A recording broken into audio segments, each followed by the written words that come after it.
வணக்கம் நேர்களே, நான் தான் உங்கள் லம்பா புஜாங் செல்வக் பெருசாக பேசுகிறேன். எல்லோரும் எப்படி இருக்கீங்க? ஓகே, இன்றைக்கி வெள்ளிக்கிழமை டூரிஸ்ட் வராங்க, கேரளேருந்து வந்துக்கிட்டு இருக்காங்க. ஸோ அந்த ஒரு அதுக்கு அவங்க வர இதில் நம்ம வந்து எப்போதும் நான் வந்து ப்ரிப்பேர் நிறையா நான் பண்ணுவேன்.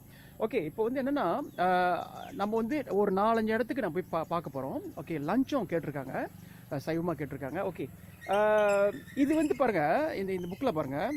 ஓகே, இந்த புக்கில் நீங்கள் பார்த்தீங்கன்னா இது வந்து 1940 கண்டுபிடிச்ச ஒரு சண்டி. இது வந்து விநாயகர் கோயில் உள்ள சண்டி. அந்த சண்டி போய் நம்ம போய் பார்க்க போகிறோம். இன்றைக்கி எப்படி இருக்குது, அந்த காலத்தில் 1940 உள்ள சண்டி எப்படி இருக்குது பார்த்தீங்களா, கண்டுபிடிச்சது. ஓகேங்களா, அதே சமயத்தில் மற்ற இடத்துல, அதாவது லம்பா புஜாங்கிறதுங்க ஒரு சில ஆய்வில் வந்து 200 கிலோமீட்டர்ஸ் 400 கிலோமீட்டர்ஸ் அப்படின்றாங்க. நம்ம ஆழமாக பார்த்தோம்னா 1000 கிலோமீட்டர் ஸ்கொயரில் இருக்குது. அதாவது இந்த லம்பா புஜாங் வந்து தொடர்ச்சியாக நம்ம வந்து தக்வாப்பா தாய்லாந்து, ஓகேங்களா, அதாவது நம்ம கோஸ்டல் ஏரியாவில் அப்படியே வந்திருக்காங்க.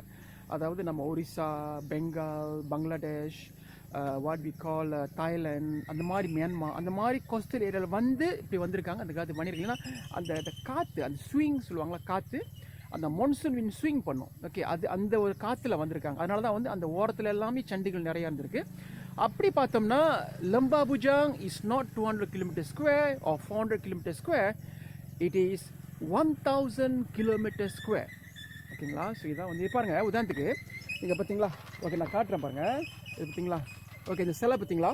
ஓகே, இந்த சிலை வந்து சுங்கை சிப்பூரில் கண்டுபிடிச்சாங்க. ஓகே, சுங்கை சிப்பூரில் எப்படி இந்த சிலை சுங்கை சிப்பூரில் வந்தது பார்த்தோம்னா, அந்த இடத்துல வந்து ஒரு சண்டி கட்டியிருக்கலாம், இல்லைன்னா அங்கே இருந்திருக்காது. ஓகேங்களா, இந்த சண்டி பார்த்தோம்னா திஸ் 4 arm bronze போட்டிருக்கு. ஓகே, அதாவது நம்ம இது வந்து ஒரு ஐடல் தான். ஓகே, இது வந்து சிவன்னு சொல்ல முடியாது. ஆனால் அந்த காலத்தில் வந்து சிவனை வந்து பல ரூபத்தில் இருந்திருக்காங்க. ஓகேங்களா, ஸோ நிறைய விஷயம் இருக்குது, வந்து கலந்துங்க.